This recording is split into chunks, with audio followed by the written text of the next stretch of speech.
প্রবাসীদের ঈদ বলতে কিছুই নেই।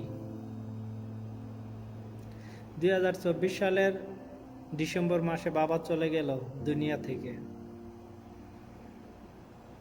রোজার ঈদ গেল বাবাকে ছাড়া। এখন কুরবানির ঈদ চলে আসলো। গেছে কুরবানির ঈদে বাবা ছিল, বাবা গরু কিনছে কুরবানি দেওয়ার জন্য। যখন বাবার কথা মনে পড়ে, বাবা এই দুনিয়াতে নাই, তখন খুব কষ্ট লাগে। হাঁটতে, চলতে, শুইতে, বসতে সব সময় মনে পড়ে। আজকে একটা ঈদের আগের দিন, মনে কোনো আনন্দ নাই, কোনো ফিলিংস নাই। ঈদ কালকে ঈদের দিনও ডিউটি করতে হইব। সত্যি প্রবাসে যারা আছে তাদের ঈদ বলতে কিছুই নাই। ফ্যামিলি ছাড়া কিসের ঈদ?